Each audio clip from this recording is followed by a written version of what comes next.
Bom, pessoal, eu vou começar então, né, esse primeiro de uma série de treinamentos aqui, né?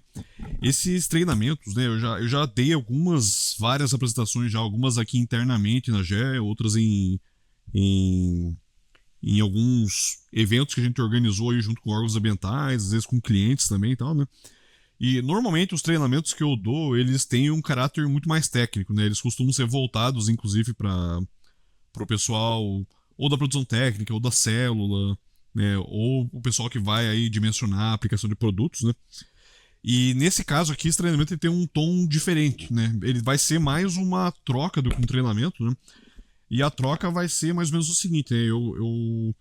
Eu quero poder passar para vocês aqui algumas coisas não técnicas de como que os produtos refrigeradores que a gente tem aqui funcionam, né?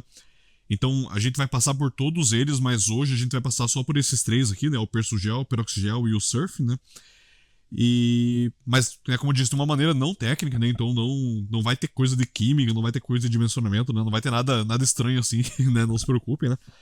E é mais assim, o meu sentido, né? O meu objetivo com isso, na verdade, né? O objetivo da diretoria, né? Que me pediu para fazer esses treinamentos, é mais deixar o pessoal 100% a par de todas as tecnologias que a gente tem aqui dentro e para que todas elas servem, né?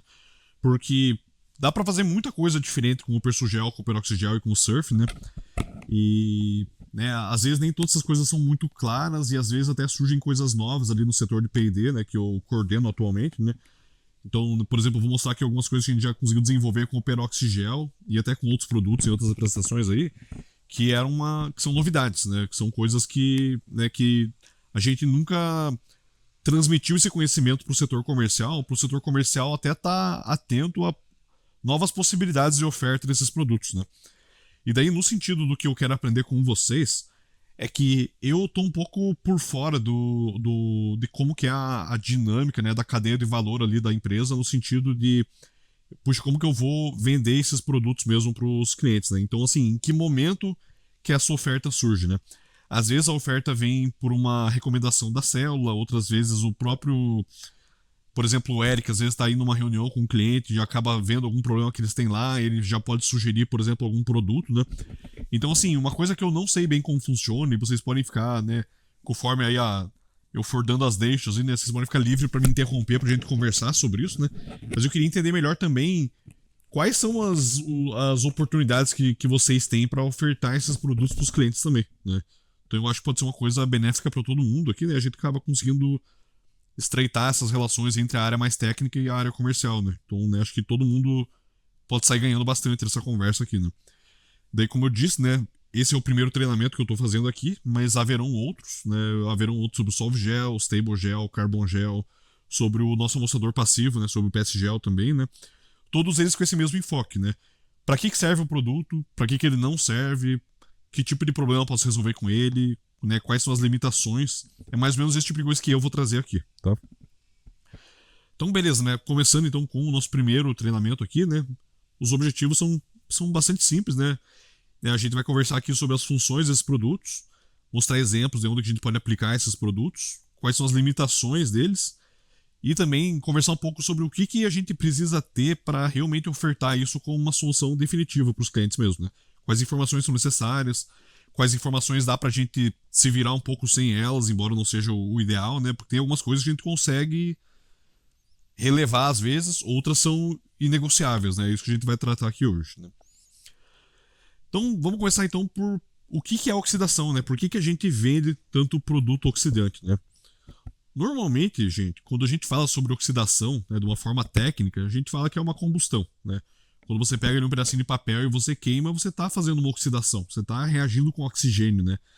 Mas, né, a oxidação ela é um termo bem mais abrangente que isso, né? E ela pode acontecer sem necessariamente você tacar fogo nos contaminantes, né?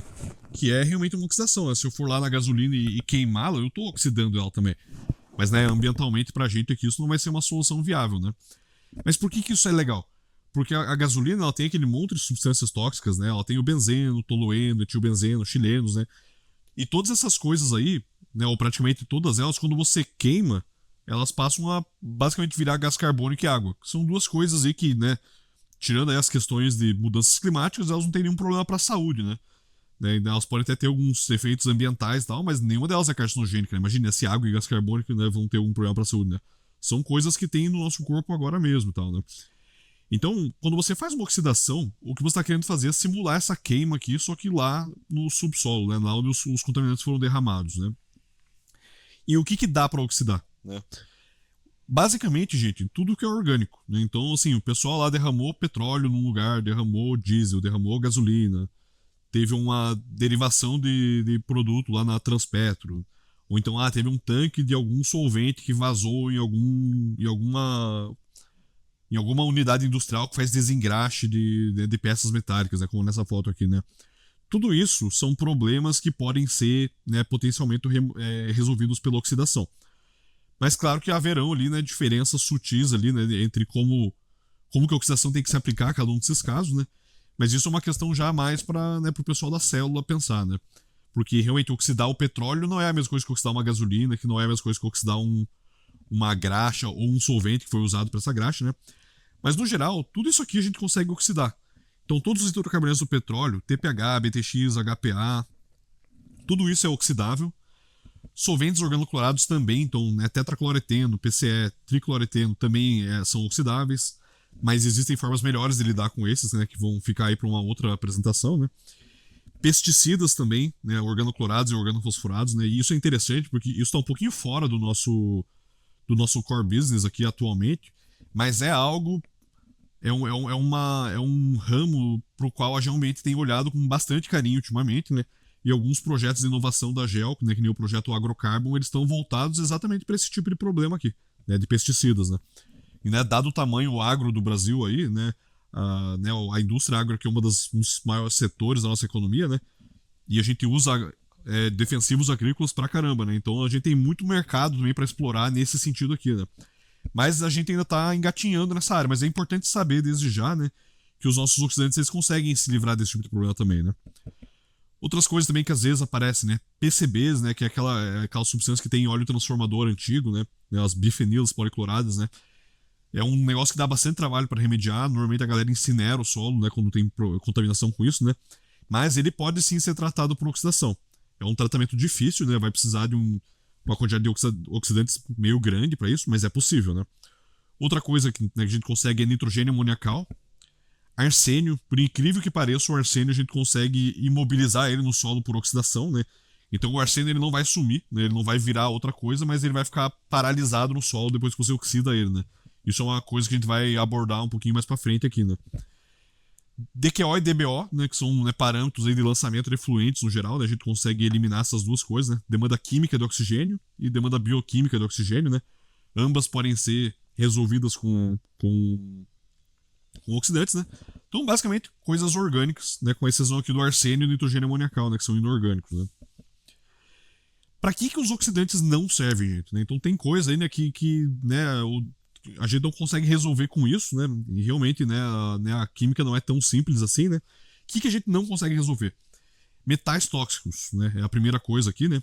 É o que a galera chamava antigamente de metais pesados, né? Esse termo não se usa mais hoje em dia, tá? Então, né, evitem usar também, né? Pra mostrar que a GEL tá sempre atualizada nos termos técnicos, né? Mas metais pesados não existem, tá?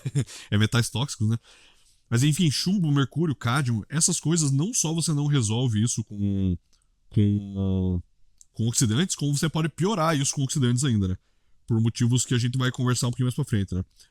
Outras coisas que não dá pra resolver é nitrato, perclorato, cianeto, esse tipo de espécie aniônica, inorgânica, né? Você não consegue remover também, né? Frequentemente aparecem, né, lugares que tem problemas com essas substâncias aqui, né? Nitrato tem em fábrica de fertilizantes, explosivos, perclorato também para explosivos, cianeto e às vezes em algumas metalúrgicas, siderúrgicas você encontra isso, né? Isso não é oxidável facilmente, tá, gente? E uma outra coisa que não dá para fazer com oxidação, e isso é uma briga que eu posso até comprar um pouquinho internamente aqui também, mas não existe barreira química de oxidação, tá, gente? A gente consegue fazer barreiras químicas e bioquímicas e outras coisas com outras coisas, mas o oxidante, se você injetar ele na água subterrânea, ele não vai ficar parado ali, tá?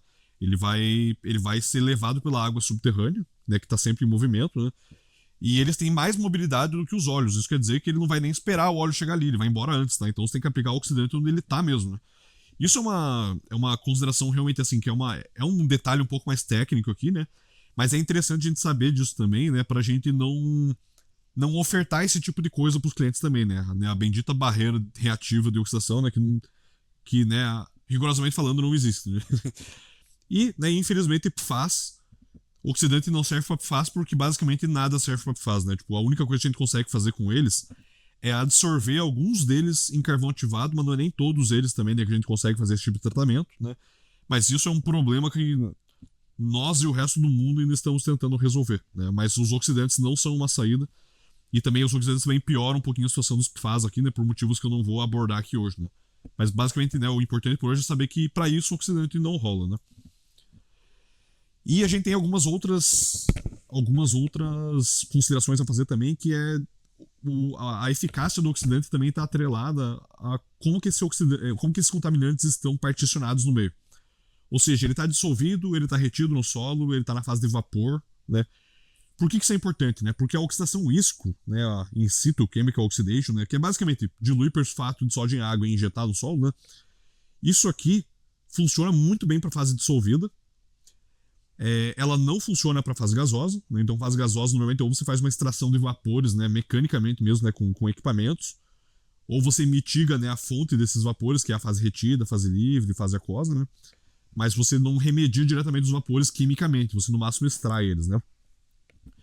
Mas um ponto importante aqui é que caso os contaminantes estejam na fase retida, ou seja, tem o solo sujo de óleo, que nem nessa foto aqui, ou livre, né? O que é fase livre, né? Fase livre é quando você abre um poço lá e tem tanto óleo acima da capacidade que o solo tem de segurar isso, que verte óleo para dentro do poço, né? Isso que é fase livre, né? Ela é livre no sentido de mobilidade mesmo, né? Quando você tem essas coisas, o isco, ele não é a coisa mais adequada a fazer. A gente costuma ampliar o isco com uma S-isco, né? Que é quando a gente coloca o surf gel junto, né? Que a gente vai conversar sobre isso mais tarde também, né? Mas então, basicamente, de que clientes a gente precisa ficar de olho sempre para, né, falar sobre oxidantes, né? Postos de combustíveis é um clássico, né? Aqui no Brasil tem posto de combustível pra caramba também, né? Quase todos eles têm algum probleminha ali no solo, né? As refinarias, né? Repar, Revap, outros lugares assim, né? Lugares que alimentam caldeiros com óleo BPF, né? Um exemplo que a gente tem aqui, por exemplo, é a Anaconda, né? A Anaconda de farinha de trigo lá, né? A gente, uma vez que fez um trabalho de bancada para ela, para avaliar o surf gel, né? Justamente porque o óleo de caldeira que eles usavam lá para queimar lá, né? Nas caldeiras, alimentar, né? As caldeiras lá, ele vazou. E era um óleo, assim, com uma característica química muito tóxica para a saúde, né? Então, né? É um tipo de óleo que poderia ser oxidado, né? No caso deles, eles quiseram só mexer com surfactante mesmo, né? Pra bombear isso, né? Mas poderia ser oxidado também, né? Áreas de oleodutos, né? Por exemplo, a Transpetro também, né? Porque vaza hidrocarbonetos e tal, né? E outra coisa que é importante saber também é que os nossos oxidantes não atacam o tipo de aço que é usado nos oleodutos, né? Então por isso que eu fiz questão de mencionar eles à parte aqui, né? E esse é um medo que eles frequentemente têm. E eles têm que ter esse medo mesmo, né? Porque imagina se a gente corrói lá a tubulação deles com oxidante, né? Ia causar um problema muito maior, né? Mas felizmente pra gente e pra eles não é o caso, tá? Clientes industriais que manipulam combustíveis ou solventes. A Bosch aqui em Curitiba, em Santa Amaro, lá em Aratu, né? Todos são exemplos disso, né? Todos eles têm hidrocarbonetos. Alguns, né, aqui em Curitiba e Santa Amaro têm etenos clorados também, né? Que costumam, inclusive, coabitar ali com os hidrocarbonetos no solo, né? Então eles estão todos juntos ali. E eles podem ser oxidados todos juntos, né? O que é legal. Clientes em busca de tratamento de efluentes, como recentemente a gente andou atendendo a Evonik, né? A Evonik, ela tinha um efluente rico em fenol, né? Fenol é uma coisa que você consegue oxidar com perfosfato, né? A gente fez um trabalho de pesquisa muito extenso para eles aqui e conseguimos resolver, né, o problema aí, né, matando aí 99% do fenol que eles tinham nesses efluentes, né? Foi bem trabalhoso conseguir, né, a formulação que deu certo para eles, mas a gente chegou lá, né? E por fim, né, lugares que tem óleo de transformadores antigos, né? Porque onde você tem óleo de transformador antigo, você pode ter PCB, né? Que é uma substância que tem uns valores orientadores bem agressivos, assim, né? E é bem caro para destinar solo contaminado com PCB, né? Porque você tem que incinerar, né? Então, né, dá pra gente oxidar o PCB in situ também, né? Como acontece na Siemens Energy, por exemplo, né? Então, né, o que a gente tem de pontos chaves até aqui, né? Os oxidantes, eles são válidos para destruir contaminante orgânico. Então, hidrocarboneto, solvente, né? Todo esse tipo de coisa, né? E também arsênio, né? O AS3+, aqui, né? E nitrogênio amoniacal, né? São as duas coisas inorgânicas que dá para tratar com esses oxidantes, né? Compostos em fase dissolvida são muito facilmente oxidados, muito facilmente mesmo, é bem tranquilo tratar a fase dissolvida quando ela é o único problema, né? Compostos em fase retida ou livre precisam de uma ajudinha, né? Que a gente vai falar sobre isso agora na sequência, né? Pessoal, antes de eu continuar aqui, eu queria só que algum de vocês me confirmasse que tá me ouvindo ainda, e que eu não estou falando sozinho aqui, né, há uns 10 minutos já. Alguém aí pode dar um oi aí, só pra eu saber se tá todo mundo. Ah, beleza. Aqui. Beleza. Eu sou paranoico porque já aconteceu outras vezes, eu ficar aí meia hora falando sozinho e tinha caído o negócio, né? Aqui, Moreno. Beleza. E outra coisa, pessoal, além desse treinamento ficar disponível depois, eu vou enviar essa apresentação para vocês também, né? Então, né, depois na ata aqui do nosso treinamento, eu vou enviar mais um questionáriozinho para marcar o próximo treinamento já, né? E daí eu também envio esse material aqui para vocês, beleza? Então, vamos seguir, né? Vamos falar agora sobre os produtos, né? Então, o que é o nosso primeiro, né? O carro-chefe aqui, né? Se a gente fosse uma padaria, né? O nosso pão seria o Persugel, né? É facilmente o produto que a gente vende mais. E é o que mata a fome da maioria dos clientes, né? E né, indiretamente mata a nossa fome também, né? E o persulfato de sódio é uma substância bastante simples, né? Um sal branquinho, né? Tem uma aparência que parece sal de cozinha, né? É facilmente solúvel em água, né? Então você consegue dissolver até meio quilo por litro desse negócio em água, né? O que é muito bom pra gente, né? Porque a gente consegue, né? Injetar em concentrações elevadas quando necessário, né? Mas ele precisa ser ativado, né? O que significa isso, né? O persulfato de sódio sozinho, ele não é um oxidante tão bom assim. Ele é um oxidante, ele consegue reagir diretamente, né, com alguns contaminantes, só que normalmente você precisa colocar alguma outra coisa junto com ele para que ele realmente seja induzido a começar a oxidar violentamente os contaminantes mesmo, né? E essa coisa é o peroxigel, né? É por isso que a gente sempre usa esses dois juntos aqui, e eu, nos meus 4 anos de geoambiente, eu nunca vi o Persugel ser usado sem o peroxigel. Ele pode ser usado sem? Pode. Mas é melhor com, e também a gente agrega mais valor ao nosso produto dessa forma, né? Então, o que o peroxigel faz, né? Ele faz 2 coisas principais, né? A primeira é que ele é um alcalinizante, né? Então ele basifica o meio, né? O pH da água tende a subir quando você coloca o peroxigel. E essa alcalinização é o que induz o Persugel a começar a oxidar os contaminantes, né? Por isso que eles são usados junto, e normalmente eles são usados junto num blend, né? Que é o blend oxigel. Então, o blend oxigel, normalmente ele é vendido em 2 concentrações principais, né, que a gente chama de oxigel A e oxigel B. Esse é um ponto que eu precisava conversar com vocês, inclusive se alguém quiser aí abrir o microfone e me dar um feedback sobre isso, que é o seguinte: na patente que a Geoambiente tem do Persugel, do peroxigel e daí por fim do blend oxigel, lá o oxigel A, o oxigel B, o oxigel C, D e E, tem outras formulações lá, eles estão explicitados lá como se fossem faixas de concentração. Então, por exemplo, tem lá, o oxigel A é de 90% a 80%, alguma coisa assim, do persulfato, né? E uma coisa que eu preciso alertá-los aqui é porque, assim, eu já ouvi falar dessa história antiga aí das faixas de concentração, só que isso aqui foi padronizado pelo Everton em 2022, se eu não me engano, que a partir daquela data lá, o oxigel A é sempre 97% persulfato, 3% peróxido, e o oxigel B é 95,5%, tá? Então, assim, já teve ali algumas outras definições antes, só que causava muita confusão pro pessoal da célula dimensionar. Nem tinha célula ainda na época, né? Mas, assim, quem ia dimensionar ficava confuso de qual deveria ser a proporção a ser utilizada e tal, né? E a gente, né, com o nosso aprendizado tanto de campo quanto de bancada, a gente percebeu que as 2 melhores formulações que a gente tem são essas 2 aqui. Né? O oxigel A 97,3 e o B 95,5, né? Então a gente acabou padronizando porque é muito difícil a gente precisar de alguma outra proporção de persulfato para peróxido, né? E o que muda nessa proporção, né? Basicamente, quando você... Né, basicamente tinha que ser um trocadilho nesse contexto, né? Mas quanto mais peróxido de cálcio você coloca, mais agressiva é essa oxidação inicialmente, né? Porque você tem mais ativador, o meio fica mais alcalino, só que você tem menos persulfato, então você está injetando menos oxidante, né? Então você oxida com mais força, só que por menos tempo, né? Porque vai ter menos produto oxidante para permanecer no meio. Né? Essa que é a diferença fundamental entre esses dois aí, né?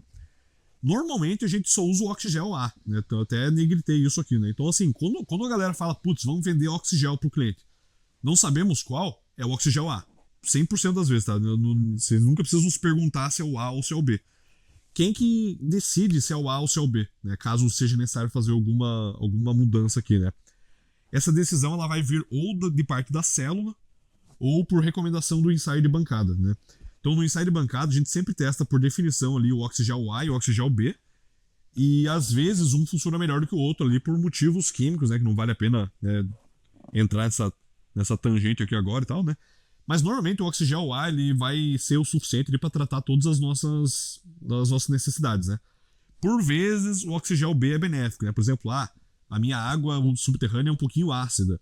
Então a acidez dela vai consumir o tiquinho de peróxido de cálcio que eu tenho no oxigel A. Então compensa aumentar um pouco para ele ainda se manter alcalino como o oxigel B. Esse é um exemplo, por exemplo, de como que a gente precisaria fazer essa alteração. Mas normalmente, na dúvida, é oxigel A, e o oxigel A é sempre 97,3, tá?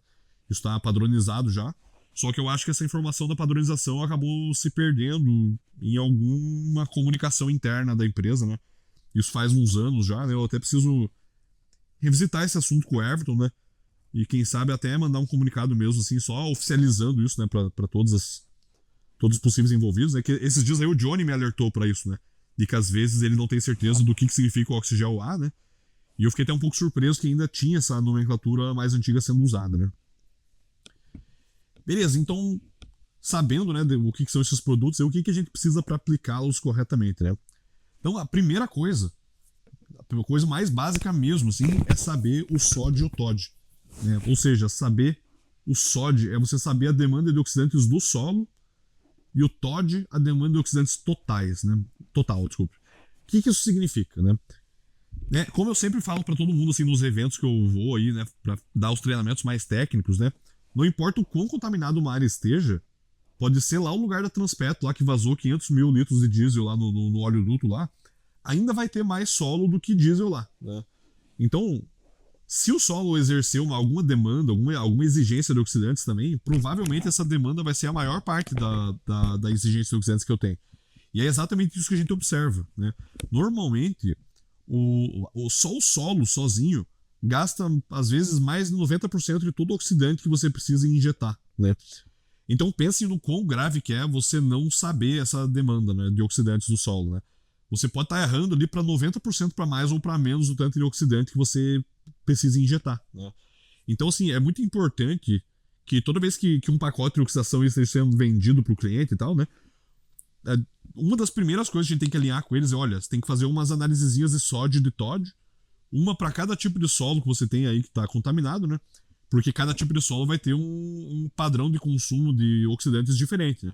Normalmente o solo arenoso não consome quase nada e o solo argiloso consome horrores, né? O solo argiloso ele é inconveniente em todos os aspectos da remediação in situ, né? Ele atrapalha em tudo, né? Ele permite menos volume de injeção, ele consome mais oxidante, ele fratura mais facilmente se você errar na pressão de injeção, né? Ele atrapalha onde ele pode atrapalhar, sabe? E é importante ter essas informações porque, embora nós tenhamos aqui um conhecimento médio, entre aspas, assim, do que uma argila consome, do que uma areia consome, do que um silt consome, você não pode necessariamente arriscar, tipo, eu tenho um solo arenoso aqui, então não vou fazer o sódio, eu vou arriscar aqui de usar um valor de sódio mais típico de areia. E já aconteceu muitos casos aí de a gente encontrar solos arenosos com uma demanda de oxidantes mais alta do que a argila, às vezes, né? E às vezes tão alta que inviabiliza a oxidação in situ.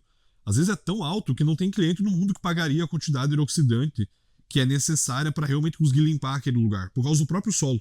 Às vezes não é nem pelo tanto de contaminação que tem. Né? Um exemplo que aconteceu disso foi lá no pool de Paulínia, onde teve uma região lá que o sódio era tão alto que a galera optou por fazer a injeção de surfactantes e depois bombear isso para fora para tentar extrair esses óleos do solo mesmo e tratá-los na superfície, longe do solo, né, onde essa demanda não existe mais, né? Então, realmente o sódio, o TOD, é uma análisezinha super simples, né? Custa uns R$300, se não me engano, ali no LabGel, um ponto de sódio e um de TOD, né? E é uma coisa que pode mudar todo o curso da remediação, né? Porque não adianta você saber dimensionar tudo ali se o solo tá dizendo que você vai precisar de várias toneladas a mais de oxidante, né? Como às vezes pode ser o caso, né? Então isso aqui é feito no LabGel, né? Normalmente demora uns 3 dias úteis, mais ou menos, ali, né? Pra fazer o sódio. O TOD, em uns 2 dias úteis, a gente já consegue o resultado em média, assim, sabe? Qual que é a diferença entre os dois, sódio e TOD? O sódio é uma medida de demanda de oxidantes do solo limpo e o TOD é do solo mais contaminado possível ali, né? Por que a gente quer saber os dois, né? Porque em vários pontos de injeção ali no site é possível que você só tenha fase dissolvida. Então você não vai ter óleo retido mesmo que vai contribuir com o TOD, né? Que é essa demanda total. E aquela contaminaçãozinha que está dissolvida, como a gente está falando ali de microgramas por litro de contaminação, essa demanda dela é muito pequenininha. Então acaba sendo que a única coisa que você precisa levar em consideração é a demanda do solo mesmo, né? Isso já é o suficiente para atender aquela área, né? Então você tendo esses dois valores aqui, você já consegue se balizar ali para qual que é o máximo e qual que é o mínimo de oxidante que eu vou precisar ali naquela área, né? O máximo para as regiões onde tem óleo retido e o mínimo onde tem só coisas dissolvidas na água mesmo, né? A segunda coisa que a gente precisa é uma investigação adequada para remediação, né? Então, basicamente, a gente precisa saber onde que eles estão e quanto deles tem lá, né? Porque isso é um problema grave, gente, porque assim, isso é uma coisa que evoluiu muito com o passar do tempo, né? Então, assim, né, se a gente começar a pegar nos primórdios da remediação de áreas contaminadas, né, lá nos final dos anos 70, começo dos anos 80, né? A gente só via as plumas dessa forma aqui, né, bidimensional, né? Inclusive, né, quem teve nesse evento que rolou aí semana passada da ESA, né? Eu sei que o Eric esteve lá, né? Não sei se mais alguém aí estava lá junto, né? Mas teve lá um pessoal lá que falou exatamente sobre esse negócio, né? Que se criou um paradigma dessa pluma 2D aqui, e isso se instaurou muito na cabeça dos clientes, às vezes, né? Então, às vezes, eles acham que você ter isso aqui mapeado dessa forma é o suficiente, né? E não é, né? Porque aqui eu tô olhando, por exemplo, aqui um aparente centro de massa aqui, mas a que profundidade que isso tá, né? Qual que é a espessura vertical desse negócio? Ou seja, aonde que começa, né, em profundidade, aonde que termina esse ponto da pluma aqui, né? E para você fazer essa determinação mesmo dessa pluma tridimensionalmente falando, aí vai uma quantidade considerável de análise de solo ali, né, para você realmente, né, mapear esses pontos esses hotspots, como a gente chama, que é onde a concentração tá mais alta de contaminantes, né? E delimitar tudo isso certinho. E além disso, né, nessas amostras também, a gente precisa ir encontrando aí valores de porosidade, densidade do solo, tudo que vão ser fatores de sucesso ou de insucesso para que a gente consiga injetar esses produtos no solo também, né? E esse é um ponto sensível, né? Porque esse é o grande karma da nossa vida aqui na Geoambiente, é exatamente isso, né? Porque os clientes não querem pagar para fazer isso, né? Porque realmente é caro. É caro fazer a amostragem de ArcTouch, é mais caro ainda fazer um MIP, um OIP, um HPT ali, né? Para fazer esse trabalho, né? Da forma, né? Numa resolução adequada e com uma incerteza pequena ali, né? Sobre as informações que a gente está coletando, né? Mas, infelizmente, o sucesso da remediação ele vai estar diretamente proporcional a quanta certeza a gente tem sobre isso. Onde os contaminantes estão e quanto deles existem, né? São, né, os dois fatores principais aí que vão dizer se a gente consegue ou não fazer isso, né? E é claro, né, a gente tem aqui situações que a gente tem que trabalhar com o que a gente tem de informação, que às vezes é muito pouco, né? Tem havido aí um movimento na área técnica da Geo de alguns anos para cá, né? Desde basicamente que a célula foi consolidada, né? Que o Everton tem sempre batido naquela tecla do que ele chama da Bíblia de remediação da Geoambiente, né? Que o primeiro passo é investigar a área contaminada ali, né? Com a resolução adequada para remediação, né? Então não é uma investigação para delimitar, não é uma investigação para avaliar risco, é uma investigação para remediação, né? No qual a gente precisa ali ter, né, muito bem mapeados os perfis de solo, onde que os contaminantes estão distribuídos em todos eles, né? E, claro, né, as demandas de oxidante de cada tipo de solo também que tem ali no local, né? Mas é claro, né, gente, que né, eu tô falando isso tudo aqui porque né, é a teoria de como tudo tem que ser para funcionar bonitinho, né? Mas a gente sabe que às vezes é difícil, às vezes a gente pega um cliente ali que se recusa a fazer isso, ou né, obriga a gente a trabalhar com uma quantidade muito limitada de informações, mas às vezes a proposta comercial ainda vale a pena assumir essa incerteza e tal, e isso acaba fazendo com que a gente tenha que se virar aqui, né? Mas é muito importante, né, a gente sempre deixar os clientes muito cientes do risco que eles estão correndo quando eles não têm a investigação adequada e não querem fazer, né? E isso é uma coisa que, assim, o pessoal da célula tem visto também a necessidade assim também, né? Principalmente o Leonardo Garcês, né? Eu já troquei ideia com ele sobre isso algumas vezes, né? Que a gente tem que ser um pouco mais indelicado com os clientes, às vezes, e falar, olha, isso aqui vai dar errado, né? Não, com esse tipo de informação, a gente não vai resolver o seu problema, porque tem realmente algumas informações cuja falta acaba inviabilizando algumas coisas aqui pra gente, né? Mas isso é uma coisa que a gente tem que conversar, né, e construir juntos aqui, pra gente ver qual que é a melhor abordagem pra chegar no cliente mesmo e mostrar pra ele essas limitações, né? E é uma conversa sensível mesmo, é uma conversa difícil, né? Porque aqui basicamente o que a gente tá falando pra eles é, olha, pra gente conseguir fazer bem certinho o que a gente precisa fazer, isso aí vai ter que custar algumas centenas de milhões de reais a mais, de milhares de reais, desculpe, a mais do que tá custando no momento, né? E, né, é uma conversa muito chata de ter com eles mesmo, né? E às vezes a gente tem que falar com o pessoal da Bosch, com o fiscal da Vibra, com o fiscal da Transpetro e tal, né? E infelizmente, né, mandar essa real pra eles de uma forma que mostre pra eles que a gente não tá só tentando ganhar dinheiro em cima deles, né? Mas que a gente tá se apropriando do problema deles também aqui e querendo resolver, né? Porque o que preocupa o Everton nesse aspecto aqui, e é preocupante mesmo, é a questão de, poxa, se eu não tenho essas informações, eu vou lá, cobro do cliente para comprar produto, injeto lá e não dá certo, né? A gente tá queimando o nosso filme, queimando o filme do produto, queimando o filme da técnica, né? Então fica cada vez mais difícil trabalhar com o cliente, né? Conforme a gente vai acumulando erros numa área que não está investigado o suficiente, né?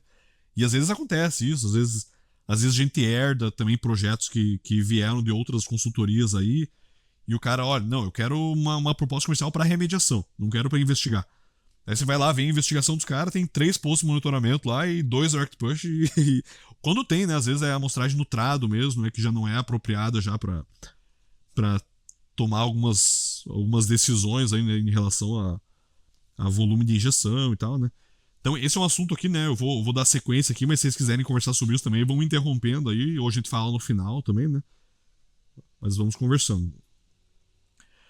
Uma outra coisa que é recomendado pra caramba é o ensaio de bancada, né? O ensaio de bancada, ele.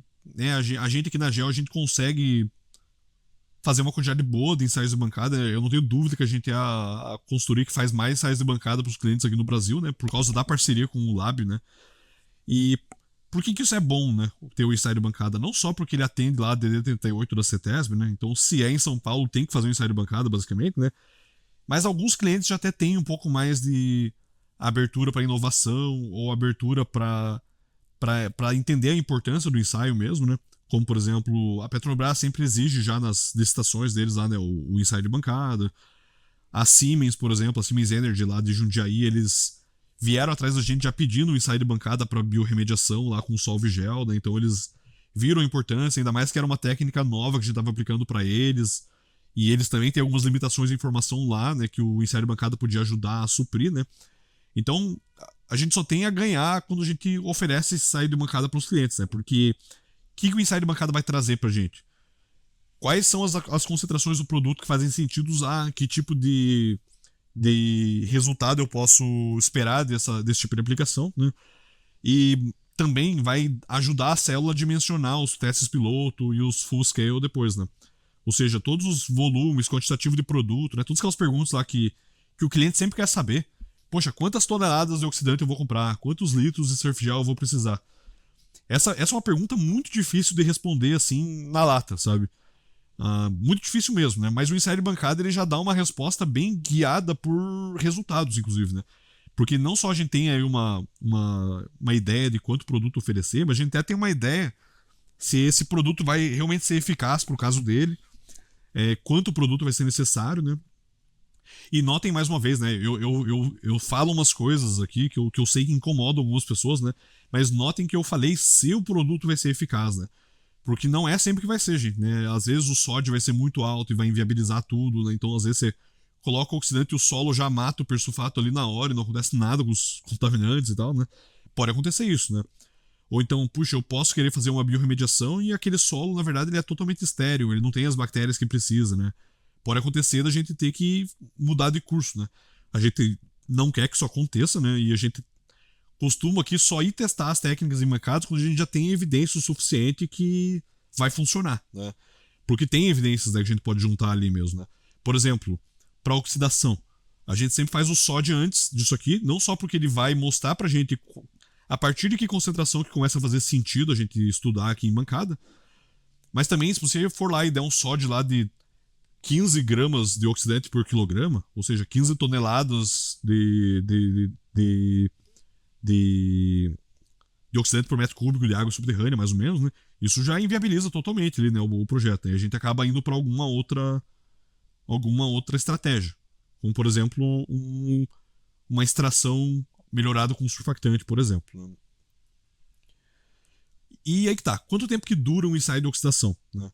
O ensaio de oxidação, gente, ele quase sempre dura um mês. Né? Então, assim, a gente pode até, às vezes, abreviar alguns ensaios ali, fazer só 15 dias, ou ampliar para 2 meses, dependendo da expectativa do cliente, do tempo que ele tem também, né? Mas pelo menos um mês é o recomendado, né? E assim, é um mês de execução mesmo, é 30 dias de oxidante em contato com o solo ali, e mais ali uma semana mais ou menos para que o pessoal escreva o relatório, trate todos os dados, né, para escrever, né, ver as considerações lá que eles podem fazer, né. Eu costumava coordenar o ensaio de bancada, hoje em dia eu coordeno a equipe do ensaio de bancada, mas eu não tenho mais a minha mãozinha lá no ensaio e tal, né. Então hoje em dia, né, quem lida mesmo com isso é a Paloma, né. A Paloma e o Cláudio, né, o estagiário dela lá, estão fazendo os ensaios de bancada hoje em dia, e eu coordeno eles aqui de uma forma mais à distância, assim, né. Mas isso aqui continua da mesma forma, né. E é importante, né, falar desse prazo de um mês, porque esse é um prazo que tem que estar ali considerado normalmente ali entre o... Né, assim, entre a proposta comercial começar a ser executada e o teste piloto, né, estiver ali, né, já sendo programado, ou às vezes até injeção full scale mesmo, né, já está sendo programado, né, é importante dar esse tempo aí, não só para o ensaio de bancada não acontecer concomitantemente ali com os outros, né, porque é o ensaio de bancada que vai trazer essas informações que você vai precisar, né, para fazer o full scale, né. Mas também porque às vezes vai que acontece que, por exemplo, putz, eu tô fazendo ensaio de bancada aqui e eu já tô tendo que fazer o piloto já, porque teve um timing aqui muito bom para faturar aqui, aumentar o faturamento desse mês e tal. Mas já pensou se esse negócio... E eu tô falando isso porque já aconteceu, né? E tipo assim, acontece, né? Infelizmente a gente tem que se adaptar mesmo, né? Às situações diferentes, né? Mas vai que o ensaio de bancada diz que não dá certo e a gente já tá injetando lá em campo, né? Daí o que a gente fala pro cliente num caso desse, né? Então, né, dá até medo pensar uma situação dessas, né? Porque realmente os produtos oxidantes e o surfactante, eles são bastante caros, né? A gente não... Né, alguém... Opa! Considerando que o cenário ideal, né, seria primeiro fazer o ensaio de bancada, Uhum. ensaio piloto, para dimensionar o quanto de produto que tem que ser aplicado na área, né? Isso. Pensando na prática, aqui, né, nas nossas lendas, não é assim que acontece, né? Pois é bem sobre esse ponto que é onde eu também tô aqui para aprender com vocês, né? Porque como que normalmente costuma ser esse processo e como que vocês entendem que, né, que a gente poderia fazer essa sequência nessa cadeia de acontecimentos e se ajustar para a bancada acontecer antes, né? O que vocês diriam nesse sentido? Então, aqui, considerando como acontece na prática, né, o rendimento quantitativo é central técnica, né? Aham. Então, eu acredito que eles fazem esse levantamento em cima dos estudos, né, da área, histórico da área, que geralmente quem faz é mais o Isso. Mania Rebeca, né? E eles passam, ele faz os cálculos dele lá e passa pra gente quantitativo. Então, existe mesmo uma forma, assim, tipo, de você ter uma estimativa de quanto oxidante que você precisaria, sabe? Eu vou até, né, o propósito não é ser muito técnico aqui, mas eu vou só dar uma pinceladinha bem rápida, assim, mais pra gente entender, assim, onde que ainda tem incertezas atreladas aqui, né? Mas basicamente é o seguinte, tipo, se você tem diesel no solo, por exemplo, a gente sabe, mais ou menos, uma proporção de quanta massa de surfactante do surf gel ali, né, seria necessária para, em tese, emulsificar todo aquele diesel que tem ali na área, né? Ou então, né, isso dividido ali, né, por unidades de tipo de solo, né? Porque às vezes, né, cada porção do solo vai estar contaminado de uma forma diferente, né? Então a gente consegue estimar um pouquinho, pô, eu tenho ali 100 quilos de diesel nessa área, eu vou precisar mais ou menos ali de 450 quilos da matéria-prima do surf gel. E isso, né, como o surf gel é diluído dessa matéria-prima aí, né, então eu vou precisar lá de, sei lá, 5.000 litros de surf gel, por exemplo, né. Essa é um dimensionamento que é relativamente tranquilo, assim, da gente fazer. E daí, para a questão do oxidante, a gente tem algumas proporções assim que fazem sentido também.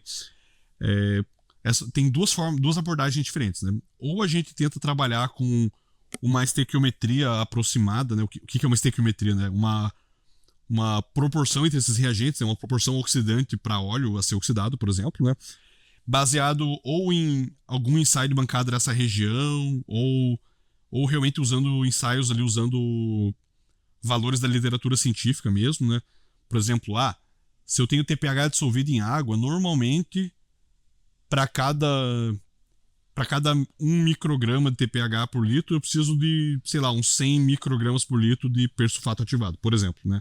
Essa é uma estequiometria, assim, que faz sentido, assim, né? Só que a gente ainda precisa se manter ali acima de um certo patamar de concentração para ela funcionar bem certinho mesmo, né? Então, assim, tem como estimar algumas coisas, sim. Só que qual que é o problema, né, de fazer essa estimativa, né? O problema são as incertezas, porque, por exemplo, essa estimativa aí, ela não leva em conta o sódio e o tódio, por exemplo, né? Aí o sódio e o tódio é até rápido fazer, né? Como eu comentei ali, né? Dá pra fazer ali uns 3 dias úteis, mais ou menos, a gente já obtém essa informação bem crucial, assim, né? Que vai já tirar a maior fonte de incerteza possível do local ali, né? Isso já é uma coisa já. Mas o que mais que pode fazer falta, né? Pode fazer falta o fato do local não estar sendo caracterizado com respeito às porosidades, né? A porosidade total e efetiva e a densidade do solo também. Aí, qual que é a incerteza que isso introduz, né? É que a porosidade total do solo, né? O que é isso, né? É o quanto de poros conectados que tem ali no solo, né? É quantos canozinhos ali que os poros vão formando pelo solo, que é onde você consegue injetar, né? Então, basicamente, quando você vai injetar a água no subsolo, né, com o oxidante ali, o teu volume de injeção está preso a essa porosidade total.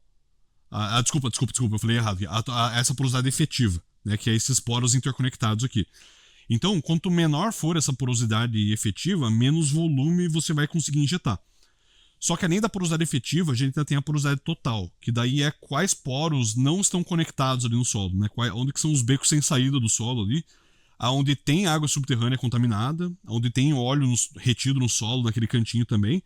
Só que como esse cantinho não está conectado com os outros, ele é meio que um beco sem saída, a água não circula ali, né, por advecção.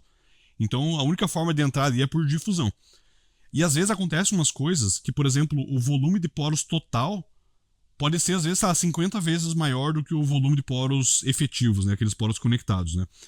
Se a gente não souber desse valor, a gente não vai saber quanto volume a gente consegue injetar, né, e se a gente não souber quanto volume a gente consegue injetar, a gente não consegue garantir que a gente consegue atingir a concentração de oxidante necessária para realmente remediar toda a área ali na porosidade total dela, ou seja, depois que o negócio sofrer difusão para todos os becozinhos sem saídas ali desse solo, né?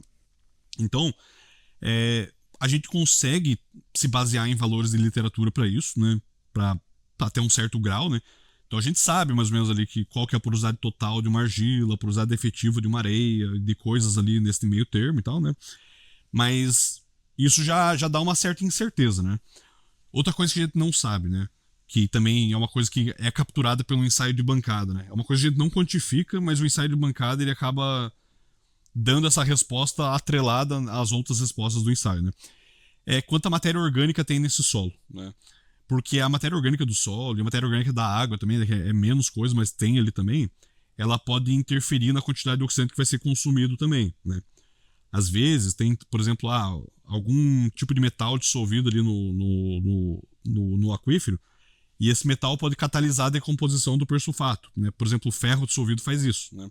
Então, assim, o ferro dissolvido, a gente não tem uma estequiometria exata, né? Putz, alguém fez uma análise lá no PM, então eu sei que eu tenho aqui, sei lá, 100 microgramas por litro de ferro.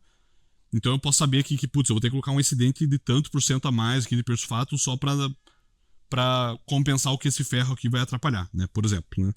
Só que a gente nem faz isso, né? Tipo, a gente não tem essa estequiometria porque essas variáveis todas interagem umas com as outras, né?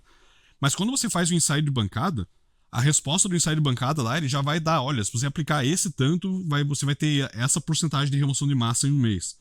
Se você aplicar esse tanto, vai ter esse tanto de porcentagem por mês, que já é o suficiente para atingir o objetivo, por exemplo, né? Então acaba que nessa resposta do ensaio de bancada já está embutido ali todas as incertezas que a gente tem de como que o oxidante vai funcionar melhor no solo, né? Por isso que é muito importante tentar fazer tudo isso antes do piloto e do full scale, né? Porque, né, o ensaio de bancada ele dá essa quantidade certinha de produto e qual resultado esperar.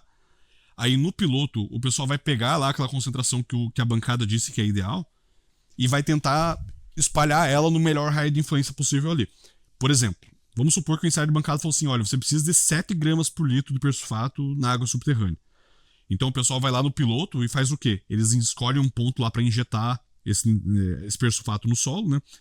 Levando em consideração já as informações que eles têm de porosidade do solo, né? Para saber quanto que eles podem injetar. Aí eles instalam ali postos de observação ali, eles observam esses postos, né? Para ver ali aonde que o persulfato está chegando, com que concentração que ele está chegando.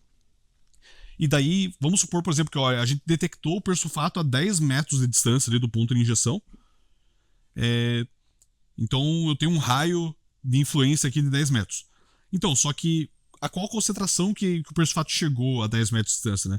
Se você for lá e tem, sabe, 1 grama por litro de persulfato a 10 metros de distância, mas eu disse que eu preciso de 7 gramas por litro, então eu tenho que calcular onde que esse raio ainda vai ter espalhado, que tem no mínimo 7 gramas por litro ali do persulfato, né? E essa informação vem da bancada também, sabe? Então, assim, quando, né, a gente, né, eu, o Hermano, o Leonardo, a Rebeca, né, nós da célula ali, a gente entende, né, que existem as limitações e tal, a gente trabalha com isso também, né, tipo de, não tem essa informação, não foi feito sódio e tal, né. Mas é importante só, né, o que eu tô dizendo aqui, inclusive, nesse treinamento aqui pra vocês, não é assim, não tô questionando, assim, né, os métodos de vocês e tal. É mais pra deixar claro, assim, aonde que aparecem essas incertezas conforme a gente não tem essas informações, sabe? E é importante também a gente sempre deixar o cliente ciente disso também, né? E falar para ele, olha, isso aqui pode ser um gargalo significativo assim na eficácia desse processo de remediação, né? Então, se for possível, né, negociar com o cliente, pô, vamos enfiar um ensaio de bancada aí, vai valer a pena, você vai conseguir ganhar muito mais tempo, a remediação vai ser bem mais assertiva, né? Porque você vai saber bem mais onde mirar ali, né, no sentido de concentração, né? Isso tudo é bem benéfico, né? Mas, infelizmente, né, a gente sabe que nem sempre dá pra fazer a coisa do caminho mais otimizado, né?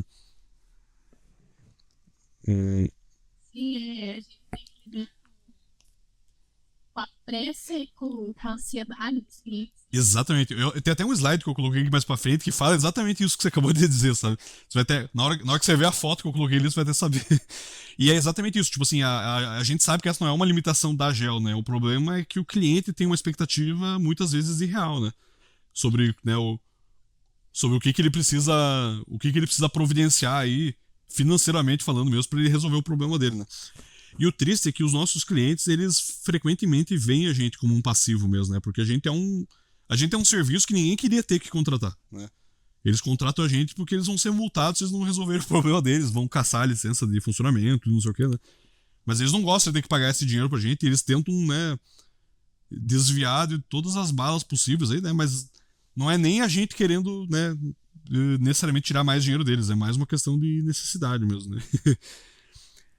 Bom, esse slidezinho aqui era do teste piloto, mas eu acabei já até falando sobre isso nessa discussão aí, né? Que o piloto é um teste para ver, poxa, a bancada me disse que eu preciso de tanto, ou então eu dimensionei tanto sem a bancada, no caso, quando não teve esse estudo e tal, né? Como que eu consigo mesmo fazer isso virar realidade, né? Ou seja, eu preciso de um raio de influência de 5 metros com uma concentração mínima ali de 5 gramas por litro por persulfato. Eu consigo?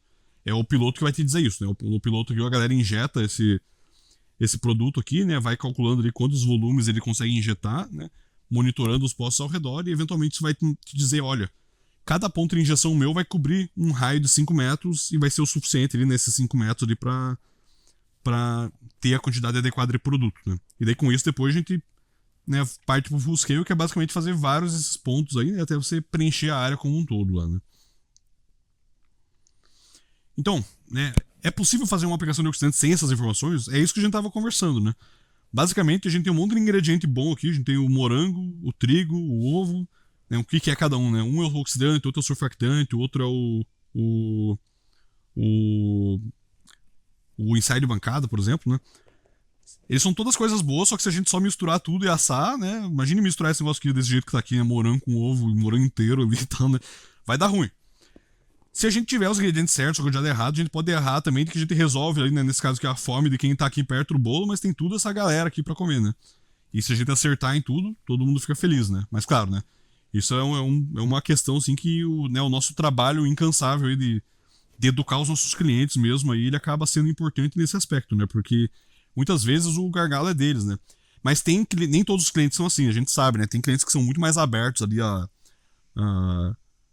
entender o aspecto mais científico do trabalho, às vezes abertos à inovação, abertos a tentar coisas novas, né?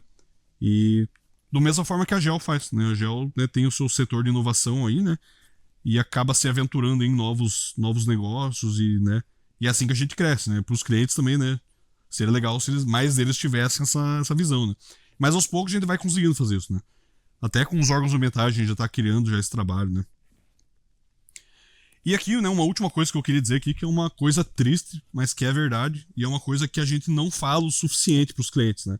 Tem cliente que sabe disso, né? Se você for lá conversar com o Guido da Bosch, ou o Thomas lá da Siemens Energy lá e tal, né? Que são pessoas especializadas em áreas contaminadas, eles sabem muito bem disso aqui. Mas é uma coisa que a gente não costuma falar. E é verdade, e assim, isso não vai mudar tão cedo, né? Se é que vai mudar um dia. Mas normalmente uma campanha de aplicação de produtos não é o suficiente para resolver lugar nenhum, sabe?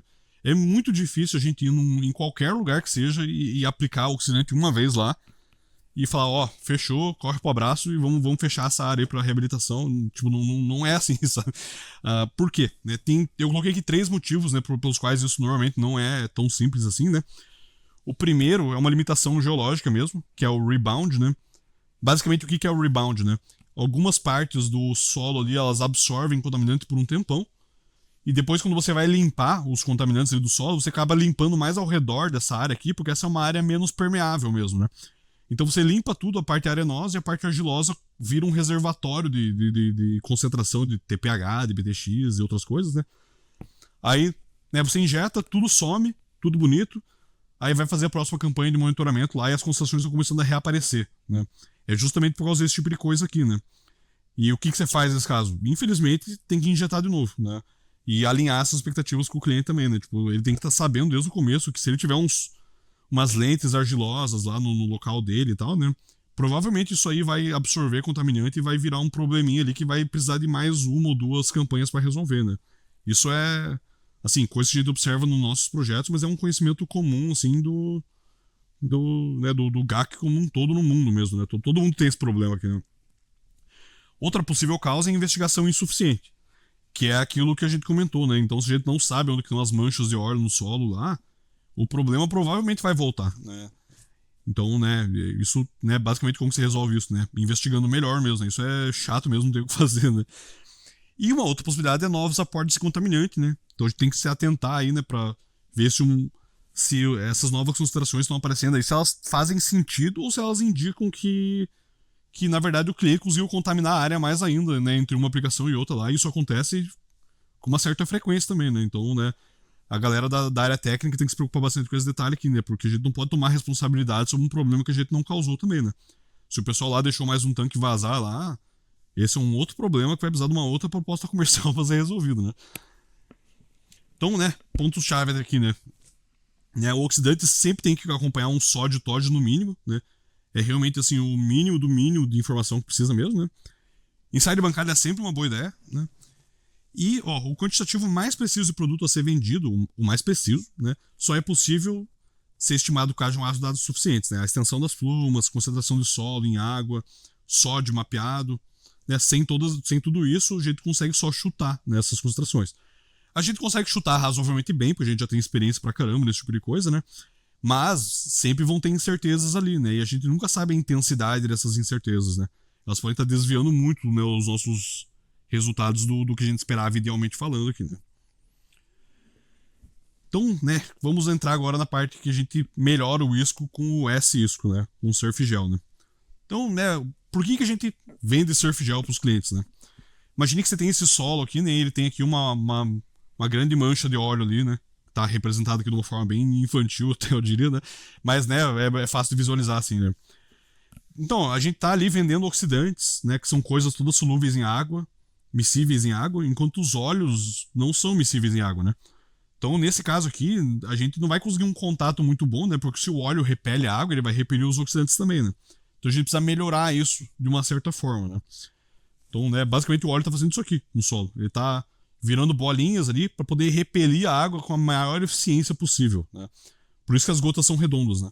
Por isso que gota de qualquer coisa é redonda, né? Não sei se vocês sabiam, né? Porque a esfera é um negócio que tem a menor área superficial possível por volume. Ou seja, quanto mais próximo de uma esfera, menos contato o óleo tem com a água ao redor dele. Essa é a forma que minimiza essa área de contato, né? Por isso que gota de chuva é redonda, por isso que gotinha de óleo é redonda ali também, sabe? Tudo é redondo por causa disso, né? A água e ar também se repelem, né? A água cai redondinha ali para não se misturar com o ar, né? Tipo, é assim que as coisas funcionam, né? Então, quando a gente tem essas gotículas aí, né? A gente precisa basicamente de um detergente ambiental. E é aí que o Surf Gel entra, né? E ao entrar, o nosso isco passa a ser o S-isco, né? Passa a ser a oxidação melhorada com surfactantes, né? Então, o que é o surfactante, ó?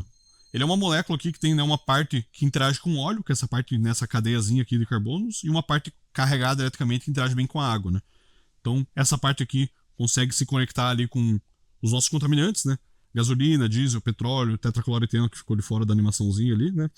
Enquanto essas partes aqui interagem bem com a água e, consequentemente, com o oxidante, né? Que está ali dissolvido na água também, né? Então, esses dois fazem uma ponte entre esses dois contaminantes, né? Entre esses dois meios, né? Que é basicamente isso que acontece. A gente tem aquelas gotonas de óleo e conforme a concentração do surfactante vai aumentando, elas vão sendo quebradas em gotinhas cada vez menores, tendendo a quase se solubilizar, né? Ou seja, o óleo passa a ser miscível com a água, né? E sendo miscível, ele é atacado bem mais facilmente, né?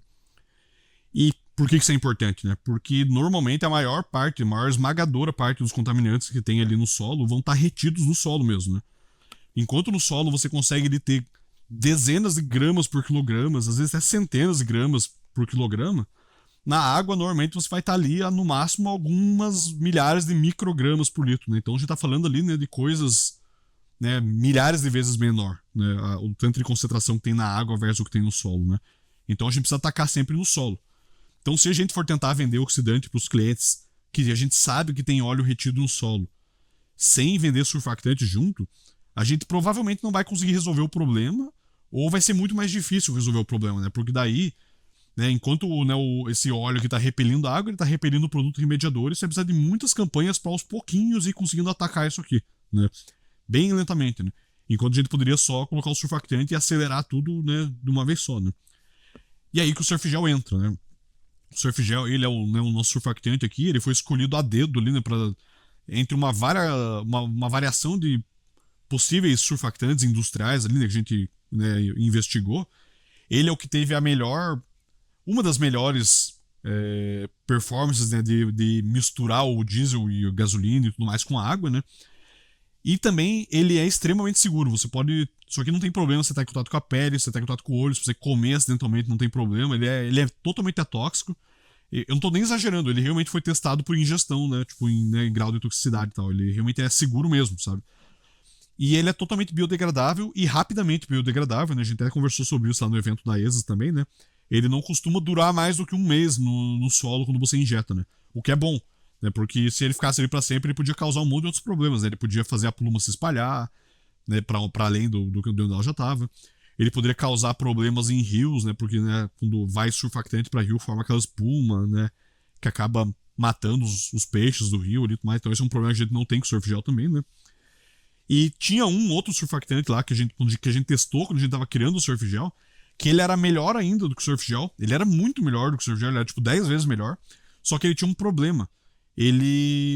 A molécula dele, ela era interpretada pelo corpo humano como um hormônio, como um estrogênio, né? Estrogênio não, né? Estradiol, né? O nome mais certo, né?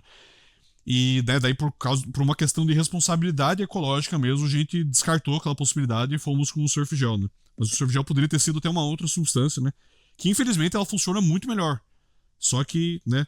Infelizmente, né, ela tem problemas aí associados à saúde que são muito impossíveis de ignorar, né? Então, e o que o Surf Gel consegue emulsificar? Ou seja, para quais clientes que eu vou vender isso aqui, né? O legal é que tudo que é óleo dá pra emulsificar com surf gel se você usar a quantidade apropriada dele, né? Então aqui, nesses vialzinhos aqui, isso aqui é tudo água e algum tipo de óleo misturado, né? Então aqui, ó, o primeiro é organoclorado, isso aqui é tetracloreteno lá da Renova, né? Aqui é gasolina, aqui é diesel, aqui é óleo pesado, óleo BPF, né? Aqueles óleos de caldeira, né? E aqui é petróleo da Revap, aqui no último, né? Óleo bruto mesmo, né? Cada um deles aqui precisa de uma quantidade diferente de produto, né?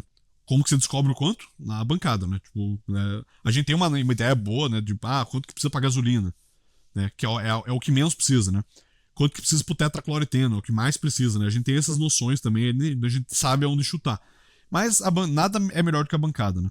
Até porque, por exemplo, vamos pensar no diesel.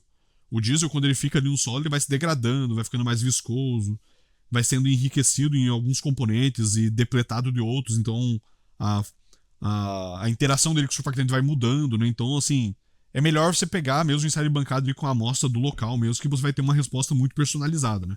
Mas a gente consegue estimar, assim, sem problema, se precisar. Isso aqui é um videozinho que eu costumo mostrar, né? Isso aqui é uma coluna de areia aqui, né? Que eu filmei com uma lanterninha UV, né?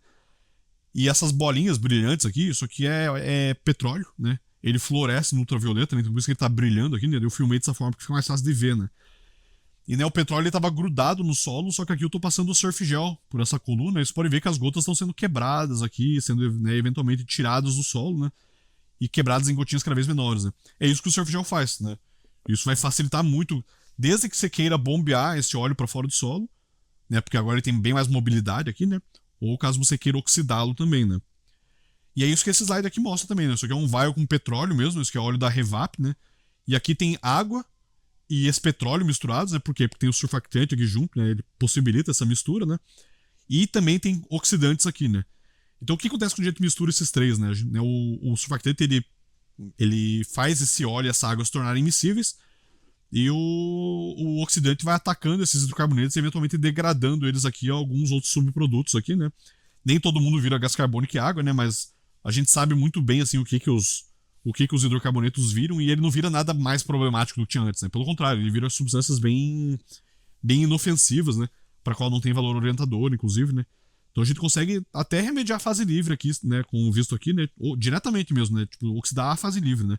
Desde que a gente, né, tenha as proporções adequadas aí do surfactante para emulsificar tudo e o oxidante para emulsificar tudo. Mas dá para tratar a fase livre com oxidação, sim. Só que precisa de bastante oxidante, né? O ideal é bombear tudo que dá para bombear de fase livre, para só depois a gente ir lá partir para os oxidantes mesmo, né? Bom, aqui, né, uma partezinha mais diferentezinha aqui, né? Quais são alguns outros usos pro peroxigel? Né? O peroxigel ele não serve só para ativar o persulfato, ele serve para mais duas coisas bem legais aqui também. Então, a primeira outra coisa aqui é que o peroxigel ele é um bioestimulador aeróbico. O que isso significa, gente? Né? Aqui, né, eu vou me manter o menos técnico possível aqui, né? Mas eu preciso diferenciar isso porque é importante mesmo, né? Mas tem dois tipos de biorremediação, a aeróbica e a anaeróbica, né? O que é biorremediação? Biorremediação é quando as bactérias do próprio ambiente ali já começam a degradar alguns contaminantes, né? É a natureza tentando ajudar a gente a consertar o que a gente fez, né? E algumas substâncias, que nem o benzeno, o tolueno, o TPH, eles são substâncias aí que as bactérias já conviveram com isso aí por milhões e milhões e milhões de anos, né? Então elas conhecem isso bem e elas aprenderam a usar isso aí como fonte de energia. Então as bactérias conseguem comer hidrocarbonetos, né? Principalmente BTX, né? Só que para elas fazerem isso, elas precisam de oxigênio, né? Essa é uma biorremediação aeróbica, né? Ela precisa de oxigênio, precisa de ar para acontecer, né? E o peroxigel, por acaso, quando você coloca ele em água, ele libera oxigênio diretamente na água, né? É aqui que tá a equaçãozinha química que mostra, né, como que ele libera isso, né? Isso é legal, porque se vocês pegarem, por exemplo, um copo d'água aí, e vocês medirem o OD dela, vai estar lá, né, um OD típico de água ali, né, dependendo de onde vocês pegaram essa água, vai estar ali entre 0 e 100% de OD, né? Se você colocar uma colherzinha de peroxigel nessa água, esse OD vai para uns 500% imediatamente, né? Porque ele libera oxigênio dissolvido diretamente na água e ele libera supersaturando a água mesmo. Ele coloca mais oxigênio do que a água aguenta mesmo, né? Então fica com 500% da saturação ali, né? E eventualmente esse oxigênio, ele, né, vira bolinhas e sai para fora da água ali, então, né? Ele não fica ali para sempre, né? Mas quando ele tá assim dissolvido na água, ele tá muito disponível para as bactérias usarem, né?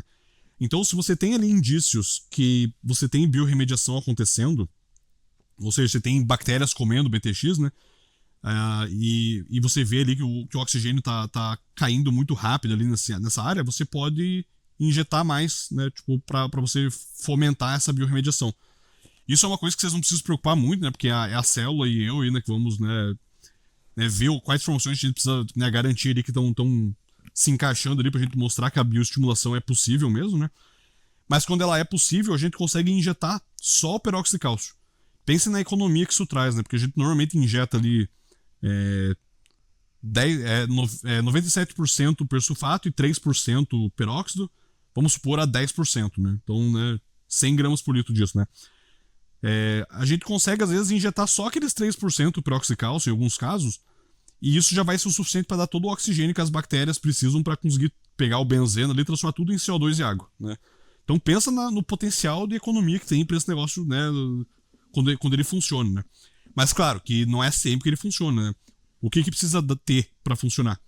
Precisa ter as bactérias, né? Tipo, nem sempre tem bactéria o suficiente e as bactérias certas, né, para fazerem essa degradação. Mas quando elas estão ali, a gente consegue indícios desse tipo de atividade biológica, a gente consegue ir lá e bioestimular, ao invés de só oxidar, que é bem mais barato, né? E o que a gente consegue remediar por bioestimulação aeróbica, tá? Eu tô fazendo essa distinção porque a gente tem um produto que serve só para anaeróbica, né? Que é na ausência do oxigênio. Mas isso é outro produto que a gente conversa outro dia, né? Mas o que a gente consegue remediar? BTX e TPH, né? Principalmente óleos leves, né? Então, assim, gasolina, tranquilo. Diesel, um pouco menos tranquilo, mas dá também, sabe? O que não dá de jeito nenhum? Pô, cliente derramou óleo lubrificante, óleo de caldeira, óleo BPF. Essas coisas aí não tem bactéria no mundo que vai conseguir comer isso aí, sabe? Pelo contrário, isso vai ser tóxico pra caramba até pra elas, né? Então, mas agora a gasolina é super tranquilo de remediar dessa forma. E é legal porque a gasolina, ela tem muito BTX, né? E BTX é carcinogênico, né? O benzeno, né? Em particular é carcinogênico, né? Então, um dos piores compostos que a gente tem nesse contexto de hidrocarbonetos, a gente pode remediar de uma forma muito fácil, né? Que é só aerando esse meio ali, né? E aqui eu coloquei aqui algumas evidências, né, de biorremediação e tal, né? Mas isso é coisas que é mais para células se preocupar, né?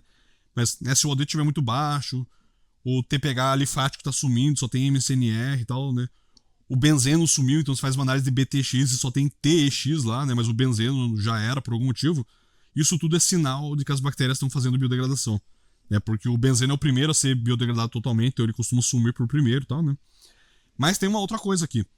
Tem algumas coisas que não são degradáveis. Por exemplo, o MCNR, né? Ou seja, aquela lombadinha que tem lá no cromatograma de TPH lá, que também é óleo aquilo lá não vai sumir só com biorremediação aeróbica, tá? Nenhuma biorremediação se livra de MCNR, né? Então, assim, para questões de avaliação de risco, isso pode ser o suficiente. Só que se você tiver lá um monte de fase livre e tudo mais, e o órgão ambiental está exigindo que você tire toda a fase livre do local, não é com biorremediação que vai dar certo, tá? A biorremediação é melhor para coisas mais leves e preferencialmente dissolvidas também, sabe? E o que não dá para degradar dessa forma aqui, de jeito nenhum, né? O MCNR, como eu falei, mas também PCE, TCE e metais, né? PCE e TCE dá para biodegradar anaerobicamente com o Solvigel, que é uma coisa que eu vou falar em outro dia para vocês aí, né? Mas não com o peróxido, né? O peróxido ia atrapalhar, inclusive, né? E metais, né? Metais não é uma boa biodegradar de forma nenhuma, né? E assim, o que é importante falar sobre isso? É bem mais barato, mas demora bem mais. Para vocês terem ideia, assim, com certeza você vai ter que fazer algumas várias aplicações do peróxido ali num percurso de uns 2 anos no mínimo, de várias campanhas de aplicação para conseguir atingir o objetivo de cleanup da área ali só com bioestimulação, né, biorremediação. Enquanto, né, com oxidante, talvez em algumas campanhas ali em um semestre você talvez resolveria já o local, né? Mas com biorremediação vai ser bem mais demorado mesmo, tá? E uma outra aplicação também, que é uma coisa que a gente descobriu por acaso aí na bancada, mas para arsênio especificamente, o peroxigel é um bom remediador, né? Isso é uma coisa que a gente nunca testou em nenhum cliente, né? É uma coisa bem nova mesmo aqui pra gente, né? Mas a gente fez testes ali, né? O arsênio, ele, né, tem várias formas aí que ele aparece na natureza, né? Você nunca vai encontrar arsênio desse jeito que tá. Ele tá sempre dissolvido na água ali, na forma de algum sal e tal, né? E esses sais aí, a gente fez alguns testes aqui, ó, que a gente usou 1 grama por litro de peroxigel, né? 1 grama por litro é uma quantidade bem fácil de você conseguir em água subterrânea mesmo, né? E isso aqui removeu quase 95% ali do arsênio de uma solução que a gente testou, e era uma solução que tinha tipo 1000 microgramas por litro de arsênio, né? Que era é muita coisa, é muito arsênio isso, né? Então o peroxigel ele remediou isso muito facilmente, muito rapidamente também, né? Demorou tipo 24 horas, mais ou menos, já deu essa diferença toda aqui, né? E independentemente de bactérias, né? Então, né, essa aqui é uma oportunidade muito legal, né? Que eu tô trazendo aqui pra vocês pra mostrar aí que se um dia aí vocês estiverem ouvindo falar de alguém que tem problema com arsênio aí, a gente tem duas possibilidades de tratamento, mas uma delas é o próprio peroxigel mesmo. Só que sozinho, tá, gente? Não com o persugel junto, tá? Alguém levantou a mão aí? Ouviu um barulhinho? Foi eu, Murilo. Oi. Perguntar. O arsênio é um metal, certo? É quase isso. Ele não é um metal rigorosamente falando, mas normalmente a galera analisa ele junto com metais, né? Mas ele é tipo uma espécie inorgânica, assim, e se comporta parecido com metal, sim. Tá, é isso que eu ia te perguntar, porque quando você reduz ali ou oxida o metal, ele gera outro subproduto? Cara, essa é uma pergunta bem legal. Eu não ia entrar nessa conversa mais de química, mas eu não vou resistir de responder essa pergunta também, né? Mas. Geralmente, por exemplo, quando você. Todo estudante a gente pode fazer essa pergunta, né? Se gera subproduto, se isso é importante a gente estar calçado e saber responder quando surgiu esses questionamentos. Aham. Não, legal pra caramba essa pergunta, de verdade mesmo. Achei muito show. Mas basicamente é o seguinte, ó. A primeira coisa é que quando a gente tem metais. E só pra avisar também, a apresentação tá quase acabando, tá, gente? Então daqui a pouquinho eu já libero vocês aí. Estamos nos últimos slides aqui já. Mas, então, quando você vai oxidar uma área e você tem ali incidência de metais tóxicos ali na área, o problema da oxidação não é que ela vai gerar subprodutos, exatamente. O problema da oxidação é que ela mobiliza metais. Então, às vezes, você tem ali, por exemplo, um solo que ele já tem uma certa quantidade natural de chumbo, por exemplo, né? Ou de cromo, né? E o cromo, ele tem aqueles dois estados de oxidação, né? O cromo tri, que é razoavelmente benigno, assim, né? Tipo, não faz muita coisa. E o cromo hexa, que é o puro suco do câncer mesmo, né? Que tipo, lá é tóxico para todas as formas de vida que existem no mundo, assim, né? E o problema de você oxidar uma área com metais é duas coisas. Às vezes você pode liberar metais tóxicos que estavam quietinhos ali no solo. Então, por exemplo, tinha um chumbo ali no solo, né? Tinha uma galena de mercúrio ali no solo e tal. Aí você oxidou ali e você acabou dissolvendo esses metais, agora você criou uma pluma de metais que antes não existia. Ou piorou uma que já existia, né? Esse é o primeiro ponto, né? O segundo, e isso se aproxima mais do que você perguntou, né? É que o cromo, especificamente, o cromo ele só é ruim pra caramba pra saúde quando ele tá no estado de oxidação hexavalente, né? O cromo 6+, né? Só que normalmente o cromo 6+, ele não existe na natureza, né? Ele existe na forma de cromo trivalente, pentavalente, coisa assim e tal, né? Cromo hexavalente é difícil, né? Quase impossível, né?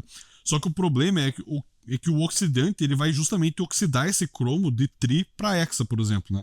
Então, às vezes, você tem ali uma concentração ali de cromo tri na área que não tem problema nenhum, só que você vai lá e aplica um oxidante e o oxidante transforma ela em cromo hexa. E agora você criou um problema grave mesmo, né? Talvez nesse sentido seja mais um subproduto, assim, né? Que não sei se é bem isso que você quis dizer, né?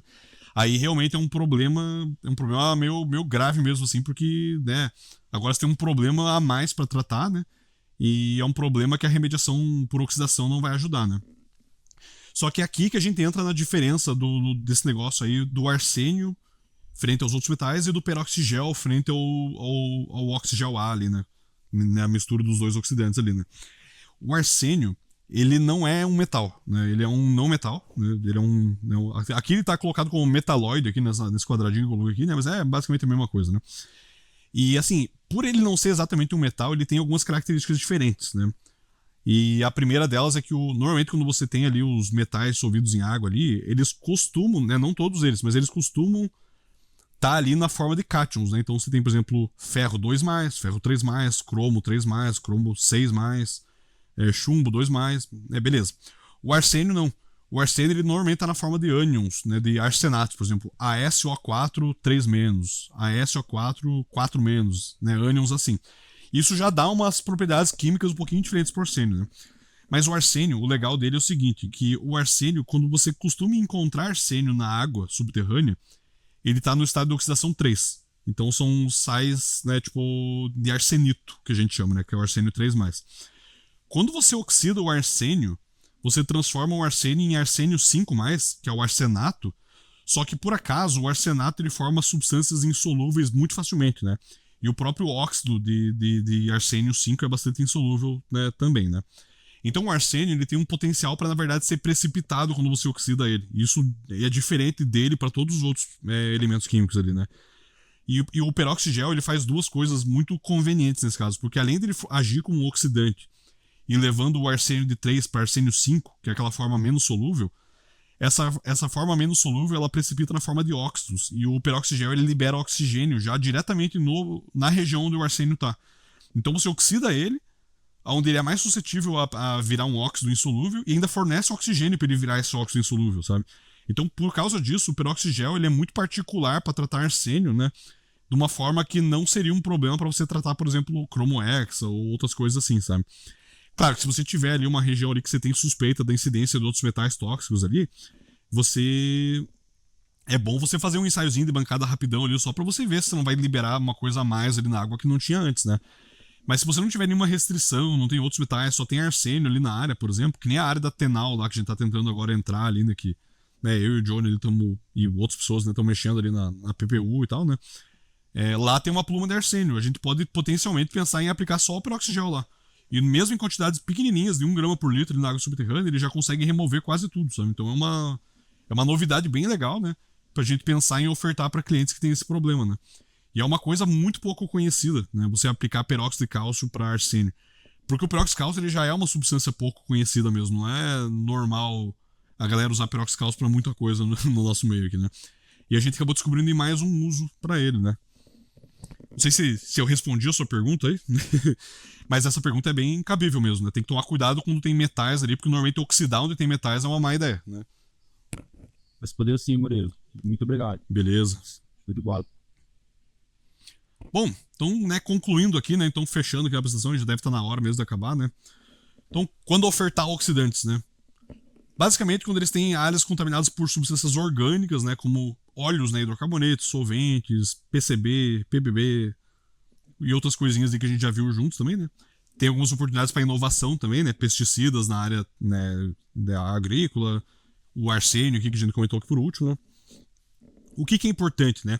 A primeira coisa mais básica de todas é sódio e TOD sempre. Tipo, isso é quase inegociável mesmo, assim, até porque é muito fácil fazer, sabe? Tipo, é rapidão, né? Alguns dias ali tá pronto. A informação que isso traz é muito, muito boa, né? Pra dimensionamento, né? E, inclusive até para viabilizar ou não a técnica, né? É legal também fazer o ensaio de bancada. O ensaio de bancada sempre agrega muito valor ao trabalho da GEL como um todo ali, né? Dá um caráter, um rigor científico muito melhor, né? E também, né, possibilita ali, né, tomadas de decisões mais embasadas também, né?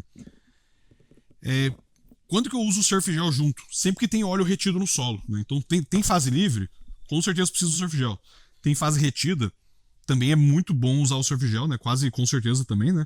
Mas às vezes ali até dá pra, né, dependendo das situações, né? Isso fica, né, a cargo da célula, né? Às vezes é possível usar só os oxidantes mesmo, né? Mas o surf gel também ele possibilita que a gente entregue um impacto muito melhor, né,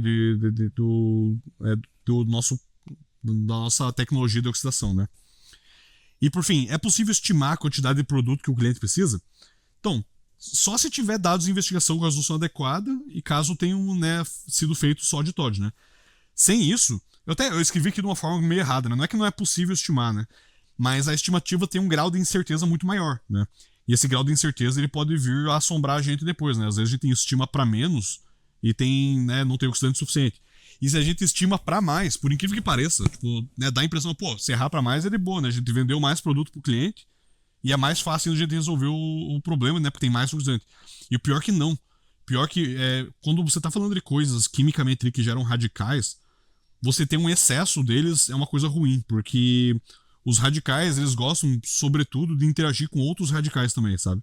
Então, se você encher muito de oxidante ali na água, os radicais vão acabar reagindo uns com os outros ao invés de reagir com os contaminantes, simplesmente porque é mais provável mesmo, estatisticamente falando, que os radicais encontrem a si mesmos do que encontrem o benzenim que tá ali na água, sabe? Porque tem muito mais deles, né? Então, a gente não quer errar nem para menos nem para mais, a gente quer, né, dar uma solução bem ajustada ali pros clientes também, né? Dito isso, né, a gente consegue ali, né, ter alguns mecanismos, né, alguns cálculos, a gente consegue fazer, aprender com a nossa experiência também, né, Mas nada vai ser melhor que, né, uma investigação bem feita ali pra remediação e pra, né, o ensaio de bancada ali sempre que possível também, né? Que o ensaio de bancada, ele, né, as duas coisas fazem coisas diferentes, né? A investigação te permite dizer qual que vai ser a tua capacidade de injeção, aonde que você tem que mirar e qual que vai ser o quantitativo total de produto que você vai poder injetar, né? Porque daí esse quantitativo depende do tamanho da pluma e da concentração da pluma, né? Mas a bancada vai dizer para, né, para célula quais concentrações realmente vão ser efetivas e quais concentrações que tem que ser dimensionadas para a área como um todo para dar aquele quantitativo bem redondo mesmo, sabe? Então é assim que essas informações costumam andar juntos, né? Em alguns casos a gente vai ter algumas limitações ali às vezes por limitações do cliente, às vezes alguma limitação mesmo, eu tenho uma janela de faturamento excelente agora que não dá para perder, né? Daí nesses casos a gente vai ter que trabalhar com o que a gente tem mesmo, né? Mas normalmente é legal sempre conscientizar os clientes também do que eles podem estar perdendo e dos riscos que eles podem estar correndo se eles não optarem por fazer, né, todos esses pontos aí, né? Mas é isso, galera. Isso encerra aqui a minha apresentação, né? Eu espero que tenha sido útil aí, né? Como eu falei, é uma coisa bem não técnica, né? Eu só aprofundei um pouquinho mais em alguns momentos aí, né? Às vezes por causa até das perguntas, né? E assim, a gente vai fazer outros treinamentos assim como esses, mas esse aqui, ele foi de longe o mais longo, tá? Os próximos agora vão ser só meia hora por treinamento, no máximo ali, talvez uns 40 minutinhos, tá? Então, né, esse é o maior tempo que eu vou tomar de vocês com esse tipo de assunto, né? Mas haverão alguns outros na sequência aí, né? Sobre o Carbon Gel, vai ser o próximo, eu imagino. Solve Gel, Stable Gel, que é mais novidade aqui, né? PS Gel também, né? E é isso, pessoal. Eu espero que vocês tenham gostado, espero que vocês tenham, né, aproveitado esse conteúdo aí, né? Tirado algumas dúvidas que talvez vocês tenham tido, né? E eu tô sempre à disposição também, né? Qualquer momento em que vocês estiverem com qualquer dúvida relacionada a produtos remediadores e aplicação, dimensionamento, eu tô sempre a postos aí, né? E é isso.